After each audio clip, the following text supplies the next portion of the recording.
I came home to find a note stuck to the door. Dear neighbor, we understand that you and your spouse are newlyweds, full of energy, but please consider the rest of us.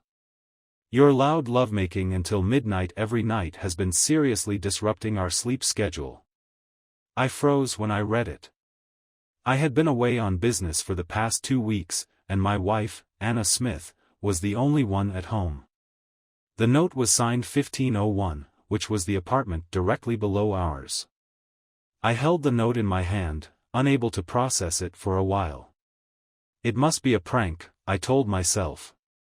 But when I stepped inside, another shock hit me. The house was a mess. The dining table, the floor, everywhere were leftover snacks, takeout containers, and several bottles of beer scattered across the floor. How could Anna possibly have been drinking alone? I still couldn't believe it. Then I walked into the bathroom and noticed something strange. My razor was out of place, and the men's shampoo I had only used once was significantly less than before. In that instant, I am very angry. Just then, a message from Anna Smith came through. What time is your flight tomorrow afternoon? I held my phone for a long time, debating, but in the end, I didn't tell her that I had already come home early. Anna, my flight /s at 5 p.m. tomorrow. I probably won't get home until around 8. Okay, got it. No extra concern, no be safe on your way or anything like that. She only seemed to care about what time I was getting home. If it were before, I probably wouldn't have thought twice about these details. But now, with seeds of doubt planted in my mind, everything felt off. I grabbed my suitcase and stepped out the door. I checked into a nearby hotel and dropped off my luggage before catching a cab straight to Anna's office. Anna worked at a small company with low pay, but the job was easy. Most days, she just chatted with coworkers about gossip, and once 5 p.m. hit, she'd go out shopping. It was only 4 p.m. when I arrived, so I sat down at a nearby cafe to wait. While waiting, I started scrolling through her Facebook. Most of her posts were just selfies from meals out, nothing unusual. Then I checked her Instagram. I slowly scrolled down. And though it was mostly the same content as her Facebook, something caught my eye. For the past 3 months or so, there had been occasional photos with a much more hip-hop style. Colorful braids, oversized clothes, cool poses. I clicked on one of the photos. The caption read, "Does this look good?" It seemed like she was asking someone in particular. There were a lot of likes and comments, and I didn't miss any of them. One comment, from a user with a tattooed arm, said, "Wow, stunning." I clicked on his profile and immediately noticed that he was also based in Los Angeles. Just then, my alarm went off. It was nearly 5 p.m. Afraid I'd miss Anna leaving, I put my phone away and kept my eyes fixed on the building. Not long after, Anna walked out of the building, gracefully in a dress. She headed straight for the sidewalk, climbed into a cab, and drove off in the opposite direction of home. Luckily, there were plenty of empty cabs waiting at that hour, so I quickly jumped into one and instructed the driver to follow her. The roads were clear at that hour, and the taxi drove for over 20 minutes before stopping on a street lined with many shops. Anna got out of the car and walked into the nearest one. I followed, getting out and noticing a parking lot across the street that I found a car and hid behind it to observe secretly. Inside the store, a man was lounging on a sofa, playing on his phone. Anna, her back to me, walked up to him in her high heels. They exchanged a few words, and before I could process it, the man reached out, pulled her onto his lap. His hand slid under Anna's skirt. She didn't resist. Instead, she leaned into him. Soft and relaxed, as though this was nothing new. I felt a wave of darkness wash over me, and every part of me went numb. Up until this moment, I hadn't wanted to believe Anna could betray me. But now, seeing it with my own eyes, I couldn't deny the truth any longer. In that instant, I almost charged over there. But no, I told myself, now wasn't the time. I couldn't afford to tip them off. I kept my eyes locked on those two people across the street. Unable to look away. They stayed in that intimate embrace for what felt like an eternity before they finally stood up. That was when I noticed this man had tattoos all over his right arm, just like the one I had seen on Instagram. The guy looked very young, barely in his 20s. I couldn't believe it. They stayed inside for over an hour, and when Anna finally came out, the man didn't follow her. It seemed like they weren't heading to my house tonight. I didn't rush to leave. I sat on the curb, my mind a whirlwind, trying to figure out what to do next. Anna and I had been together since we were dating, married, and I thought we had a strong relationship. But I couldn't tolerate infidelity in marriage. Divorce was inevitable. This man had been to my house and clearly knew that Anna was married. And yet, he had the audacity to show up every night, use my things, sleep with my wife. I couldn't swallow this insult without making him pay for it. I was consumed by these thoughts for I don't know how long, until I finally got up to head back to the hotel. But just as I was about to leave, I saw another woman, Amy, walk into the shop. She was dressed in a wild, trendy outfit, a cropped top, super short shorts, red hair, and a lip ring. Amy and Anna couldn't have been more different. She sat down easily on the sofa and pulled the man in for a kiss. What was going on here? Another one. That night, back at the hotel, I video called Anna. She complained that I hadn't been home in half a month, and that she'd been running the house alone, exhausted from taking care of everything. I was furious, almost swore out loud. She didn't do housework, didn't cook. So what exactly was she so tired from? Was she worn out from bringing men home every night? By the way, my parents are coming over for the weekend, she said casually. When you come back, could you pick up a few things for them? I absent-mindedly replied, sure, okay. The Smiths were coming over. I knew exactly what they wanted to talk about. It was always the same. It was about Anna's brother, Pete. And his job. I had gone out of my way to help Pete find 2 jobs after he graduated. But he quit both of them after just a few days. Either the pay was too low or he didn't like working in the shop. Pete had graduated from a third-tier university and didn't know anything. Did he think he could just walk into an office job?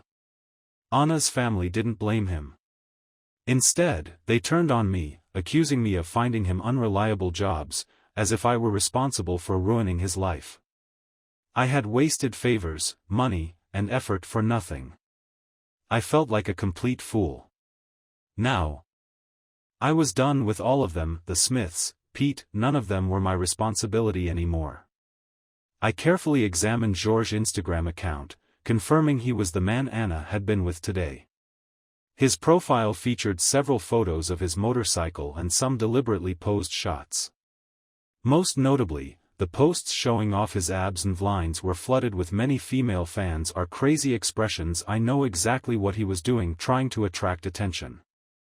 I changed my account /s gender to female, updated my profile picture to a woman, and renamed myself Cupcake Queen. Then, I sent him a message. George, you're so handsome. I'd love to touch those abs. Then I liked every one of his posts. The next day, I timed my return home just right. The house was spotless, with no trace of anyone else having been there. Anna's first question when she saw me was whether I had bought gifts for the Mrs. Smiths. Then she went straight to my suitcase, rummaging through it. I couldn't help but picture the way she had melted into George's arms yesterday. A wave of nausea hit me. That night, when she was fast asleep, I quietly checked her phone. But the password had been changed. I opened Instagram and saw that George had followed me back, though I had no idea when that had happened.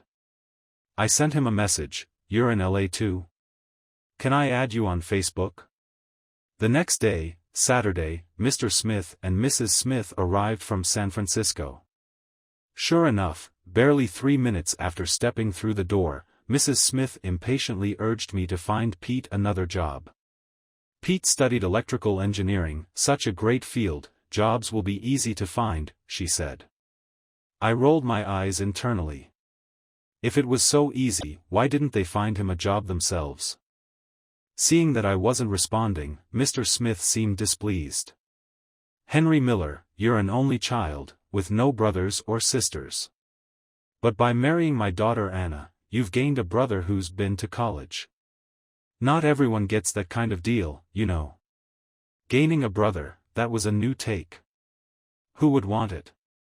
But I only said, yeah, exactly. Mr. Smith continued, so, if Pete does well, you'll be able to help each other out. I remember your dad, Mr. Miller, has a friend who works at a car company. He's not retired yet, right? You could talk to him and get Pete set up there. Maybe with an office job. I had been too embarrassed to ask my dad for help when I was looking for a job, but Mr. Smith thought nothing of asking us to arrange one for Pete. Not to mention, Pete's qualifications didn't meet the company's minimum requirements. I didn't respond immediately. Mrs. Smith's expression darkened. We've been worrying ourselves sick over this, and you're just going to sit there? Can't you help Pete out? A family is supposed to support each other. I glanced at Anna. Her eyes, too, had a trace of displeasure. Mr. and Mrs. Smith, it's not that I don't want to help. But my dad and his friend haven't been in touch for years. It wouldn't be appropriate to reach out of the blue. What's inappropriate about it? Relationships need to be maintained. Just have Mr. Miller call him a few times, maybe invite him for dinner, and the relationship will get stronger, Mrs. Smith said with complete certainty. Listening to their assumptions, I wanted to scream. Did they have any idea what their daughter Anna had done? And here they were, shamelessly asking me to help them with this and that. Just then, I got a call from the courier. I stood up. I'm just going to grab a package, I said. After picking up the package, I didn't want to go back and face that family. I took the elevator up to the 10th floor, then slowly walked up the stairs. As I reached the door, I overheard Mrs. Smith reprimanding Anna. Why are you still in contact with George? Don't you fear Henry finding out? I won't say anything, and you won't either, so how will he know? Just cut ties with George already. Especially don't let Henry find out. We still need him to help Pete with his job situation. Don't make things worse for me. Alright, he'll do it. Don't worry, he's coming back soon. I was stunned. Mr. Smith and Mrs. Smith had known about Anna's affair with another man all along. To them, the real issue wasn't Anna's infidelity, it was making sure I didn't find out, because they still needed my help with Pete's job. I didn't know whether to feel more shocked or furious. Part of me wanted to shout at them, but another part just wanted to laugh. So, I had been the fool. Completely kept in the dark. Fine. They were all acting in front of me. I pressed the elevator button behind me, and the doors opened with a loud chime. It went silent inside. I pretended to have just arrived from the elevator and walked straight into the apartment. Mrs. Smith, seeing me, was about to speak again. I interrupted her. Mr. and Mrs. Smith, you're right. A family should help each other. I'll take care of Pete's job situation. No matter how hard it is, I'll figure it out for him. The Smiths were overjoyed, showering me with praise. Now that's more like it. I knew Henry would help. Henry, once this is settled, I'll invite Mr. Miller out for dinner. They had planned to stay 2 days, but now that their goal was achieved, they left happily that same day.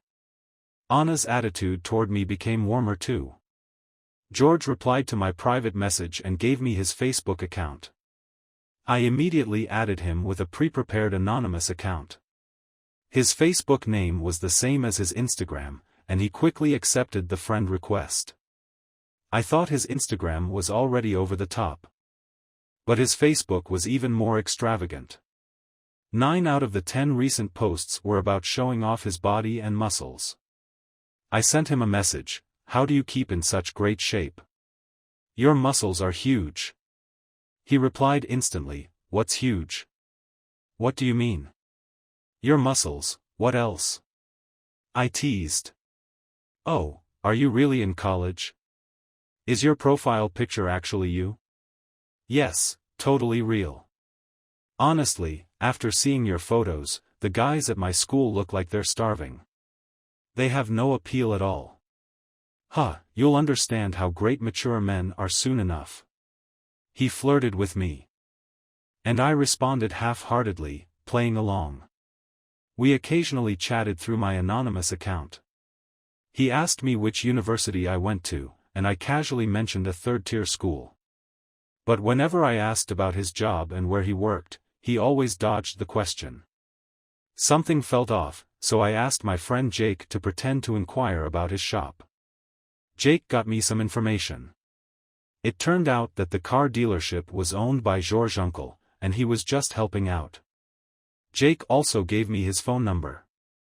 Interestingly, when I searched that number on Facebook, the profile that came up wasn't the same one I'd added with my anonymous account.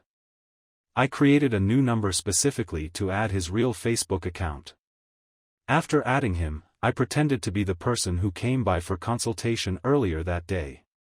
He didn't suspect a thing and was polite, saying I could reach out anytime if I needed help. I casually tried to get more information out of him, and he was surprisingly open. He mentioned he had a girlfriend who was introduced to him by his family. She worked as a teacher at a private kindergarten. I was taken aback. I never would have guessed that Amy, the woman I saw earlier, could be a kindergarten teacher. So I said I had a friend who was also interested in becoming a preschool teacher and asked if he could ask a girlfriend for some advice. He agreed without hesitation and even sent me her Facebook account. Her profile picture showed a slightly plump girl holding a little dog. This didn't seem right, it didn't match the Amy I saw earlier. I added her with my female account and pretended to ask her some questions. She responded politely and thoroughly. It was clear she was a sweet, well-mannered woman. I checked out her Instagram, and that's when it hit me. This wasn't Amy. So, Emma. The kindergarten teacher girlfriend Amy, the girl with the lip piercing Anna, my married wife and all the other women George had been flirting with online. It turned out he was nothing more than a playboy. He was bound to get his comeuppance. Whenever I had time, I'd stake out his shop. After a few days of waiting, my persistence paid off. I saw Amy again before she could enter the store. I stopped her before she could get in. "Hi there, our team is looking for models. And I think your personal style and presence are exactly what we looking for. Would you mind if I took down your contact details?" She gave me a skeptical look, eyeing me up and down. "Is this for real?" I quickly responded, "I can show you our social media. We have a pretty good following. There are plenty of beautiful women out there, but not many have your unique style. If we select you, you'll be paid for your work, and if not, you won't owe us a thing. So don't worry about being scammed. We can connect on Facebook or exchange numbers so we can reach you if something comes up. If you don't like it, just delete me." She seemed intrigued and, after a moment of thought, gave me her number. As I was about to leave, she suddenly called out to me. "My boyfriend has a good look, too. Do you need male models?" I chuckled. "Not at the moment, but we might consider it down the road." With that, I quickly made my exit. Since I promised to help Pete find a good job. Mrs. Smith and Mr. Smith kept calling me every day to ask for updates. I kept making excuses to delay. Anna started treating me much better, but I became colder and colder towards her. I found myself picking fights over the smallest things. In the past, I was very patient with her, but now, my attitude had completely changed. How could she handle it? We argued almost every day. After a fight, I no longer tried to make up with her like before. If I came home late, I didn't even tell her where I had been. When she raised a fuss, I'd say, "I've been running around for Pete's job. If you're not helping, why are you still complaining? Do you even want to help Pete find a job?" She had no reply, and it drove her crazy. She called Mrs. Smith to complain, but Mrs. Smith scolded her for being thoughtless. "I don't care how you two fight, but Pete's job is the most important thing right now. Can you just quiet down?" Anna was completely frustrated. The constant arguments, my cold treatment, and the silent treatment, all of it wore her down for days. I could tell she was at her breaking point. So I told her I had to go on a business trip. As soon as I left, she couldn't hold back anymore. That night, she arranged to meet George for a hotel room. And she even paid for it herself. With me, everything was on my dime, but as soon as she was with another man, she was suddenly generous. I hired someone to follow them. After they entered the room, I sent Amy a message. "Amy, he's with me right now." A few seconds later, I got a call from Amy. I hung up and sent another message. "How does he never take a break? Is it that bad with you? I just took a shower. And now he wants to do it again, you bastard. Who the hell are you? I'll kill you." Amy was furious. I switched to a different number and messaged her again. "Your boyfriend is in a hotel room with someone else, at Gallon Hotel, room 802. I won't say who I am, but you should get here fast, or you might miss him." Amy didn't disappoint. Less than 20 minutes later, she showed up with a few women, fuming with rage. I hid in the stairwell and watched as Amy and her friends pounded on the door of room 802, shouting and kicking it. But no one answered. The noise was so loud that other hotel guests came out to watch. Amy stopped a passing cleaner and demanded they open the door, saying her boyfriend had committed suicide inside, and if they didn't open it, the hotel would be responsible for not saving him. The cleaner, frightened, immediately opened the door. As soon as it swung open, Amy and her friends rushed in. Then I heard Anna's scream and Amy's furious shouting.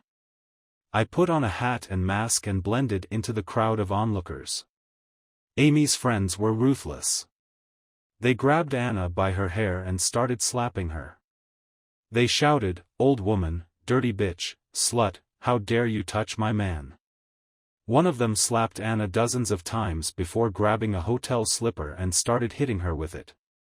Anna screamed in pain. She struggled, but two women held her tightly. George tried to intervene, but Amy pushed him away. "Don't move. I'm going to kill her today." No one in the crowd stopped them, in fact. They all pulled out their phones to take pictures and record videos. Within minutes, Anna's face was swollen and bruised. But they weren't done. They started tearing off her clothes and dragged her toward the door. "Slut, let everyone see you naked." Anna, her hair disheveled and clothes torn, clung to what little remained of her underwear, too terrified to let go.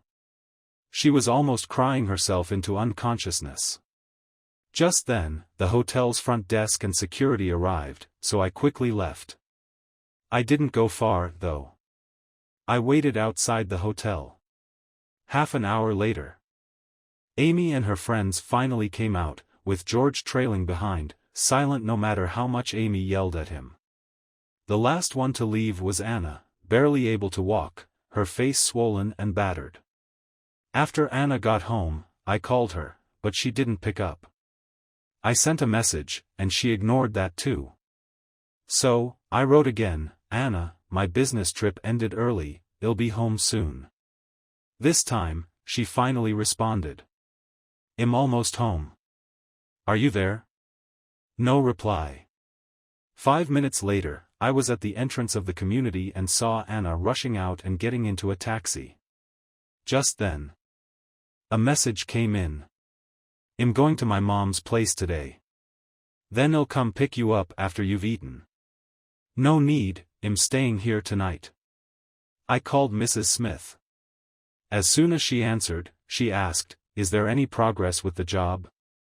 I pretended to hesitate. "Not really. Their company's positions are really tight right now. We need to be prepared in case it doesn't work out." Mrs. Smith was anxious. What should we do?" "Don't worry, Mrs. Smith, actually there's another way." "What way?" "Money. If the money's right, things will go much smoother." Mrs. Smith hesitated. In her mind, if I was handling it. I'd already thought of everything. After all, I hadn't asked them for a penny for Pete's first 2 jobs. "How much are we talking about?" "At least 300,000. "What? 300,000? I tried to convince Mrs. Smith. "This company has great benefits and high pay. So many people are fighting to get in. If Pete gets in, he'll make back that 300,000 in 2 or 3 years." Mrs. Smith sounded very reluctant. "But that's a lot of money, let us think about it." Then I said, "By the way, Mrs. Smith, when should I go pick up Anna?" "Huh? What?" "She's not here. Anna said she was going to your place today. I came back early from my business trip, and she's not home." "Oh, right. I was confused.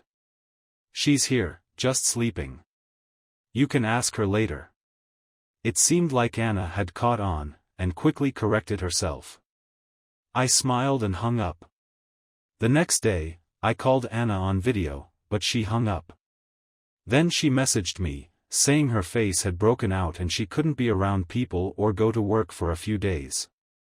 I quickly asked if she was okay and if she needed to go to the hospital. She said it wasn't serious, that she just needed to rest. And she'd be staying at her mom's place for a few days. Looks like she was planning to recover from the incident. After all, her face was pretty swollen, and it would take at least a couple of weeks to heal. 3 days, Amy posted on social media, "Kick out the scumbag," celebrating my return to being single. I used my anonymous account to message George. "George, how come you haven't come to chat with me these days?" George replied, "I've been too busy." Busy with Amy, probably. I found some seductive photos online and sent them to him. "George, how do you like my new outfit?" "I can't see the outfit, just noticing the figure." "Stop it, George. School is so boring. I'll come find you tomorrow." As soon as he heard that, George got excited and invited me to the hotel to watch TV. I knew what he really wanted. I said, "I know a park that's quiet and has a nice view, let's go there." I added, "George, don't you think the outdoors is more exciting? Plus, it's free." George immediately agreed. "Can I ride your motorcycle, George?" "Of course. It's an expensive bike, you've never ridden anything like it." George kept flirting, showing no signs of being in a bad mood. Well, whether it was Anna or Amy, I figured they were just distractions for him, tools to pass the time. That evening, I called Mrs. Smith again to ask what she'd decided. She mentioned, in her usual indirect way, that the 300,000 was a bit too much and asked if I could lower it. "Mrs. Smith, Pete's a third-rate university graduate trying to get into a top company. If you don't spend some money, it's just not going to happen." Mrs. Smith stayed silent for a moment. I pretended to think about it for a while, and finally made up my mind. "How about this, you prepare 150,000 first, and then the rest. Whether it /s 50,000, 100,000 or 150,000, I will pay. When Peter has money, then we can talk about paying it back, how about that?" Mrs. Smith, relieved that it was only 150,000, immediately agreed. I told her to move quickly. If we waited too long, the money might not be useful anymore. So, that same day, Mrs. Smith transferred the money to me. 150,000, not a penny less. Exactly the amount I had given them earlier. Henry, we've spent so much money. Pete's job is guaranteed, right? Technically, yes, but we can't be blindly confident. Then, if it doesn't work out, can the money be refunded? Mrs. Smith, what are you thinking? Once the money's been spent, it's gone. But stay optimistic, it should work out fine. The next day, I arrived early at the park. After George showed up on his motorcycle, I sent him a message. George, are you here yet? I've been here for a while. He called me on video. I hung up and replied, you'll see me soon. I'm wearing a super short skirt, easy to spot. Hurry up. Since cars couldn't get into the park, George parked his motorcycle outside. Luckily, it was a quiet park with no management, no surveillance, and hardly anyone around. Once George walked away, I took out the tools I had prepared earlier. I found the car's alarm system and took it apart before smashing it. I destroyed everything I could on that car. When George messaged me from my anonymous account, asking why he couldn't find me, I had already left. Then, I blocked him. The thought of that fool seeing his beloved car turned into a pile of scrap made me feel so good. Next, I drove straight to Mrs. Smith's house. Anna's face was bruised and swollen, but she insisted it was just an allergy. It was summer, yet she wore long sleeves and pants, clearly hiding a lot of bruises. She claimed it was because she felt cold all the time. I pretended to know nothing. Anna had been staying there for over a week, and it was getting harder for her to avoid coming home. When she finally returned, I still caught her being sneaky. She had yet to completely sever ties with George. George was still sending her sweet words on Facebook. He told her that he had long broken up with Amy, but that Amy wouldn't give up and had people following him around. He also assured her that this time, things were over for good, and they would never have any more problems. Anna, who had recovered from her bruises, naturally chose to forgive him. George then claimed his motorcycle had broken down and needed to be repaired quickly before they could meet. Anna even transferred him $5,000. I wanted to see how long these two would keep up this so-called solid love. After Mrs. Smith transferred the $150,000, her calls went from 1 a day to 2 a day, all out of fear something might go wrong. When I told her Pete's job was almost secured, Mrs. Smith was so overjoyed she nearly jumped. I took the opportunity to suggest we celebrate with a meal, and that it'd be great to invite the relatives as well. Mrs. Smith immediately agreed. All right. Those people are always saying Pete doesn't work at home, now I'm going to show them just how great Pete is. I couldn't help but scoff inwardly, what job has he ever found on his own? But I played along and said to Mrs. Smith, exactly. I reserved 2 tables at a restaurant near my house. Anna's family and her relatives filled both tables perfectly. During dinner, everyone's eyes were filled with envy. Mr. and Mrs. Smith were grinning from ear to ear. Anna seemed to be in a good mood. Lately, she and George had been so sweet together, and they were already planning whether my next business trip should be at a hotel or at my place. Pete, on the other hand, was busy playing games, not once thanking me throughout the whole dinner. I suddenly felt regretful about my past self. Mr. Smith got drunk and patted me on the shoulder. Henry, when are you and Anna going to give me a grandson? Anna muttered quietly, why do we need a kid? Mrs. Smith pushed her. You're almost 30, when are you going to have one, then? I smiled without saying anything. The music on the hotel lobby's electronic screen suddenly changed to a video. Bitch, how dare you touch my sister /S man.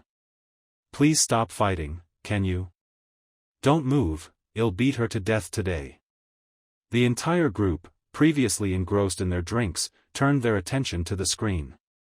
To everyone's shock, the image on the screen was of a disheveled Anna, being pulled and fought by several women, while a topless man stood next to them. "You slut, you're so shameless. Stripping off for everyone to see. Please stop. Big breasts, huh? Think you / re something special?" Mrs. Smith almost lost her soul in shock. Mr. Smith's face darkened. Anna, frozen in place, stared at the screen. Her glass slipped from her hand and shattered on the floor. Everyone was stunned into silence. In the quiet hall, only Pete spoke up. In the quiet hall, only Pete spoke. "Anna, are you having sex with other men?" Mrs. Smith quickly looked at me. "Don't talk nonsense. That can't be Anna. Waiter, what is this screen showing? Turn it off immediately." Pete tried to say something else.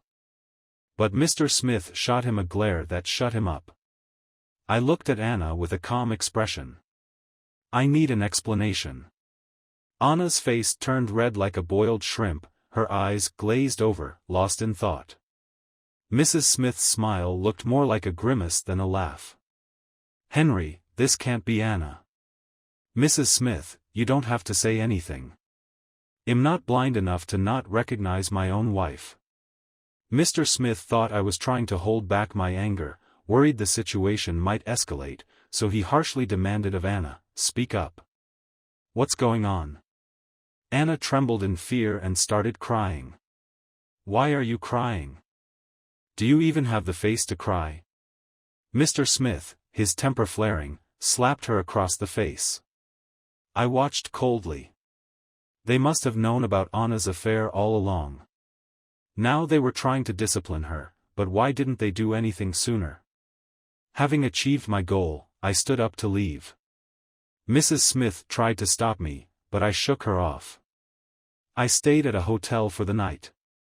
Mrs. Smith and Mr. Smith called and sent me countless messages, but I ignored every single one. The next morning, I returned home, and they were still there. The moment they saw me, they rushed to greet me in relief. "Henry. We were so worried all night." Anna sat on the sofa, her eyes swollen and red from crying. Mrs. Smith said, "We gave Anna a good scolding last night. No matter what, it was Anna's fault.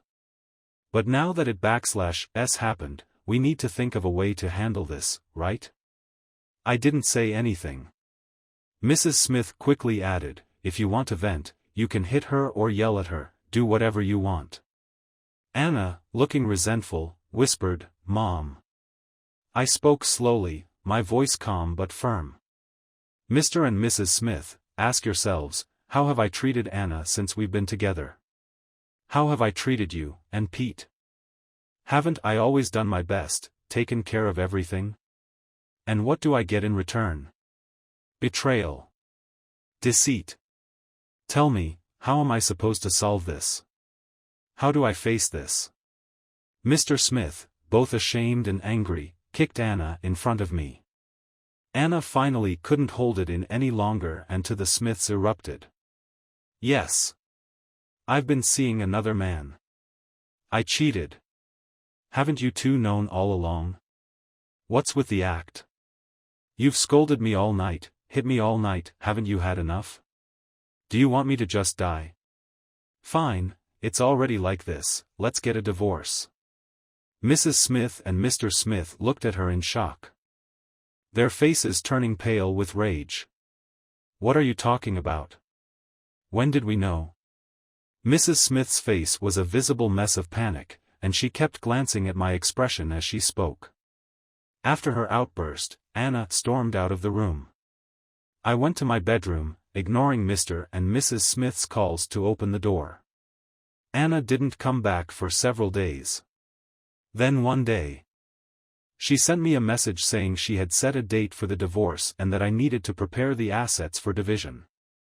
She claimed she had the right to half after the divorce. I couldn't help but admire her audacity.